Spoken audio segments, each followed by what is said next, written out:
Everybody, my name is Pierre Sutra, and I'm going to present you the work that was done in the first half of the Cloud Button project in the work package number 4.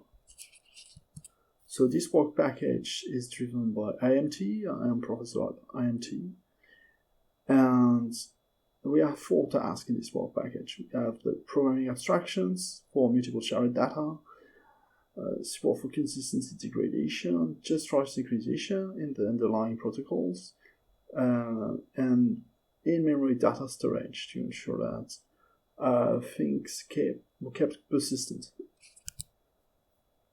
So what we developed during this first half of the project is basically split into parts. The first part or tier is a client tier, that is a programming framework to express stateful serverless computing. And the second part is a server tier, which is basically a distributed data store with good properties to run in the cloud. So let's focus on the first tier, that is the user-facing interface. So to express and manipulate data in this tier, we have followed the route of exposing a multi-threaded programming API. So this means that serverless function can manipulate synchronization primitives and as well as shared object to express their computation. We have created Java support as well as 2 additional libraries for Bash and Python. And we have applied this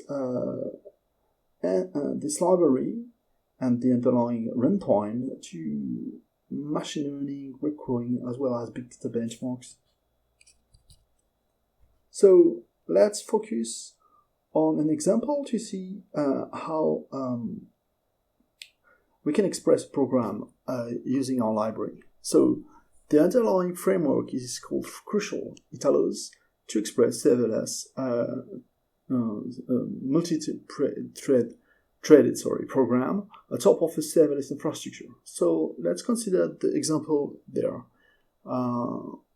which is the approximation of pi using a Monte Carlo. So in this code, we have a counter here, and we're going to do a certain number of tries, and we increase the counter when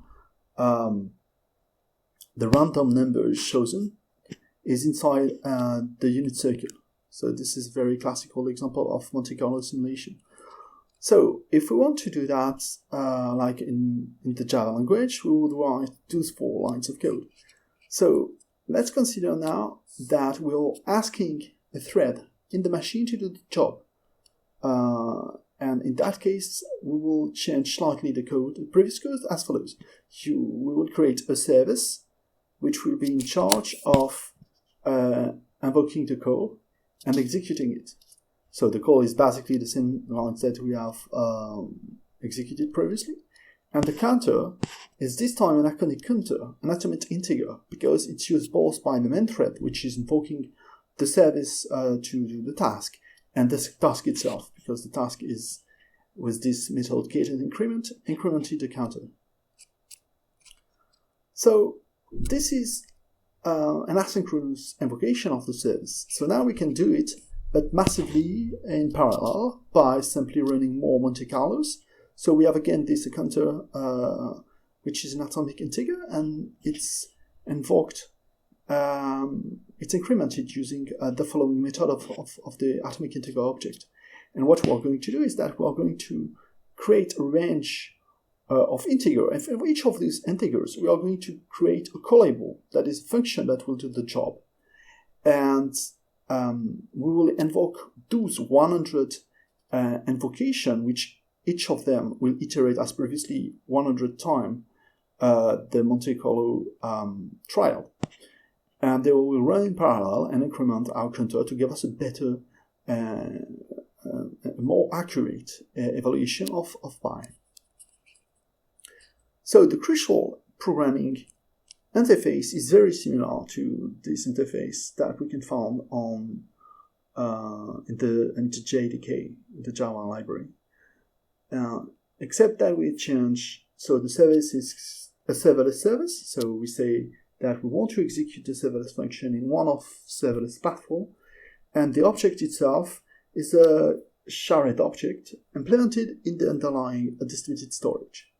And so this work was published at the Middleware 2019 conference. So in this work we have applied, using this framework, we have applied to various examples, and I will present you in this slide one of them, which is the machine library, the Smile machine library. So in this context, using the Crucial framework, we have modified a single machine library for machine learning, which is called Smile. It's a Java library of around 160,000 lines of code. And we have changed the random forest classification algorithm to not run on a single machine, but that time on top of the serverless infrastructure. So in this in this plot, the plot in this slide, we report the performance of our implementation with respect to the vanilla implementation, and this implementation, the vanilla implementation, running either on a laptop or on a server class machine of 80 hardware cores, 160 hyper-threaded software threads. So we can see here the performance of each of those implementations. So the 8 core machine, the 161, and the Crucial serverless implementation.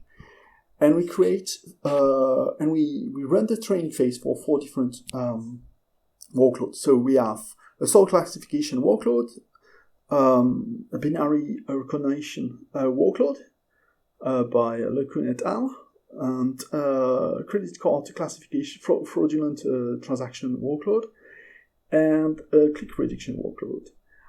So they are of increasing size, the last one being alpha gigabyte, and so those workloads are compute bounded, and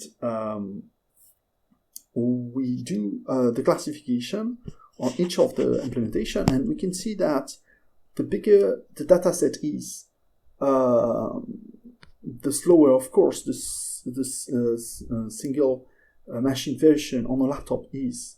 And to have a good performance, we would need to run it on a server class machine. And the power of the Crucial API is to give to the user the ability to move its code in single machine code to a serverless large-scale infrastructure that is instantiated on the fly.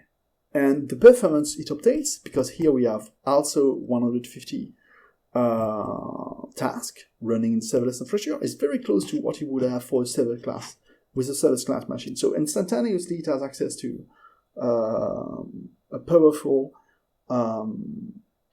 infrastructure to run his jobs.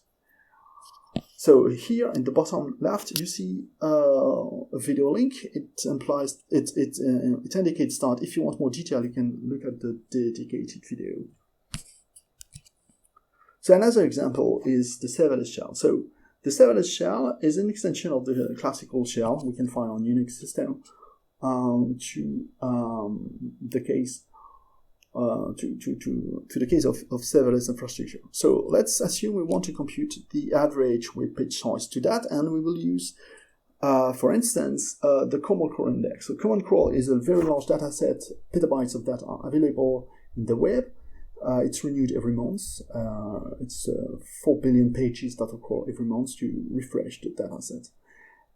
It's possible to fetch the data and to mine the data. So one of the computation which is possible would be to see how the web page size is evolving a long time. So here we're doing this computation very simply using the serverless shell. So what does the computation do? The computation take as input an index, the index of one of the crawl available, one of the monthly crawl. And for each of the entry, it will compute the content of the pages that was seen in the by the web crawler by extracting the entry of the content length of the HTTP packets. And then the local machine that invokes this function, this average function, will do a sum to compute the average crawl. So the interest here is that the shell is executing inside the infrastructure and in parallel, because we have an end here that says we run this code in parallel. So we are going to have access instantaneously for each of the entry of the index. We will create a serverless function. This serverless function will spawn, will fetch the data in the index, will decompress it, and will look for all of the packets that indicate the size of the web page. So here we have a cloud function invocation, which can be run on any serverless platform, whether it is Lambda or Knative or Kubernetes, etc. And we have the computation at the end that results from this invocation. Again, we have a dedicated video with 2 examples how to use these powerful programs to do some large-scale data mining quickly. Okay, so this crucial API is running on top of a storage tier that allows serverless function to coordinate and to share data. This tier has good properties, elasticity, dependability, etc. Many good properties, but are expected by a cloud service. And so let's delve into the work that was done complementary to the crucial framework regarding this storage here. So Red Hat was leading this effort, and in particular they implemented a zero friction, what they call a zero friction storage. So the objective is to adjust the storage here to serverless computing, because historically storage systems are not made to scale elastically very quickly on demand, from 0 to a lot of nodes and then back to very few nodes. And this requires to re-architect part of the storage system, which is challenging. So they have investigated several approaches to do that. First, of course, as you're adding new nodes to match the demand, you need to execute the server in a very quickly. It needs to bootstrap very quickly. It needs to join the other existing nodes very quickly. So what is necessary here is that the storage server is executing in native machine code. So it implies to be able to compile to native, which is difficult. And they have used a graalvm for that purpose, and now the server is compiling to native. Another thing is to avoid rebalancing data among the node when scaling up or down. And so this requires to rewrite the data distribution algorithms. And to achieve it, they have implemented a new system called encode keys. And also one important thing is to monitor when it is required to go up and down. And this is the goal of the Kubernetes operators. So again, if you want to look into more details, you have a dedicated video in the shared repository. So another direction is how to efficiently synchronize the storage node. This is the just right synchronization task. So to do the synchronization among the storage node, in particular the replica of one data item or multiple data item, it is necessary to execute a complex protocol. So for instance, if one wants the API that the developer has in a shared memory system, it is necessary to use what is called state machine replication. And during the first half of the project, we have worked on a very efficient state machine replication protocol, and it has led to 3 papers, one at EuroSys, another in the Journal Information Processing Letters, and another Mutable article, which will be presented at DISC this year.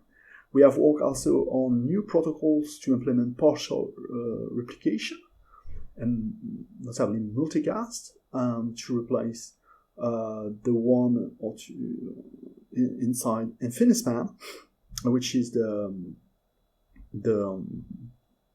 system that is being used to store the data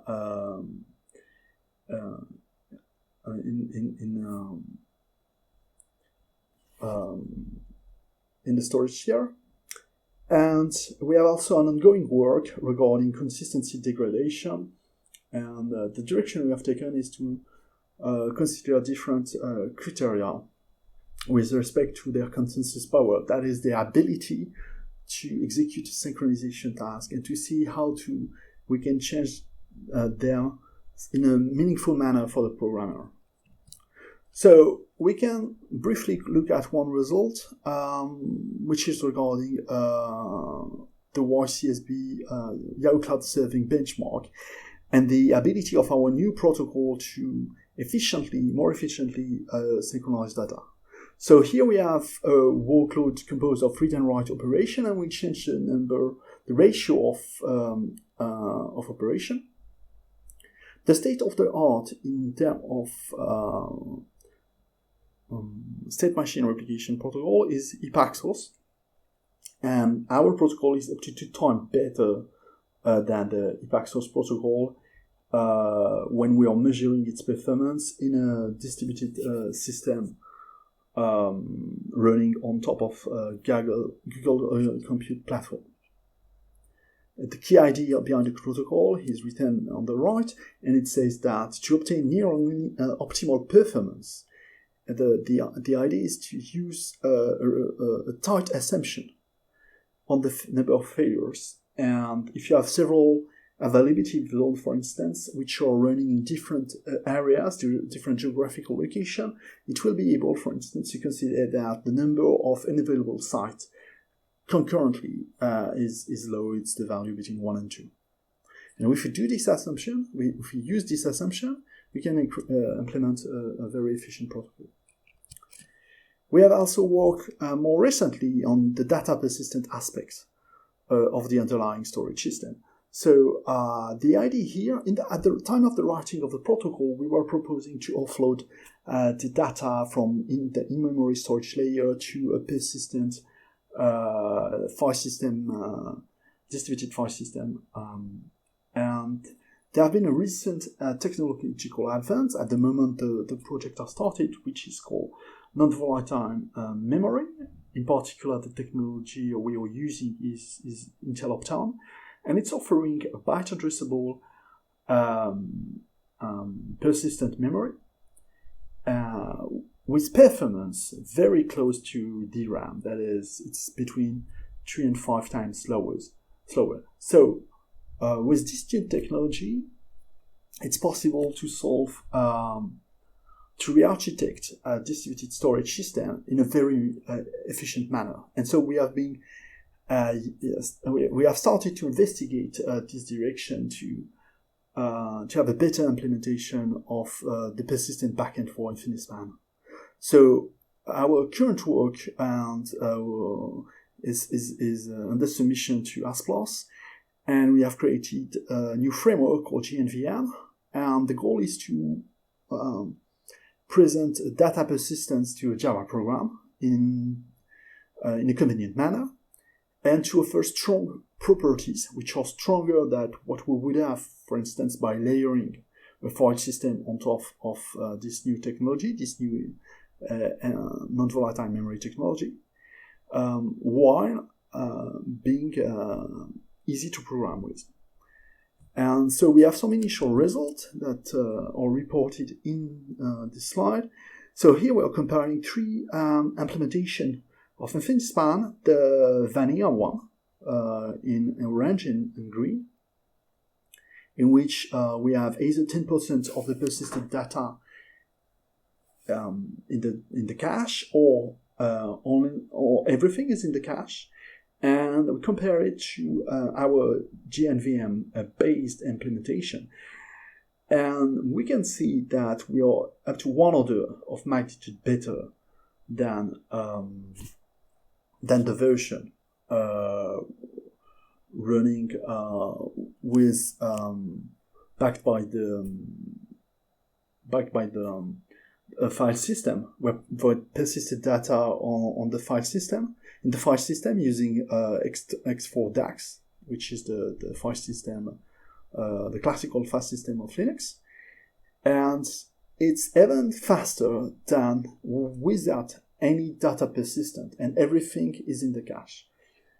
And so our system is basically offering free data persistence to the Java language under the right condition.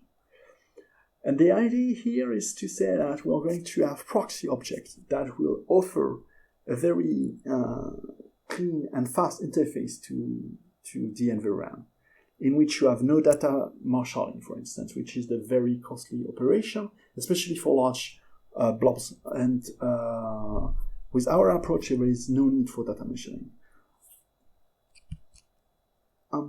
So the list of software we contributed is available on this slide. We have seen the Crucial project and its extension for the shell for Python. We have not presented one for Python, but there is also Python support. The Infinispan project, upon which our work package is built. The GNVM project is also available. It's possible also to access to our publication and code for the synchronization protocol, as well as the work on degradable objectives being pursued. And this is the list of our research papers. So we published in middleware, DSN, URCs, IPL, and disk.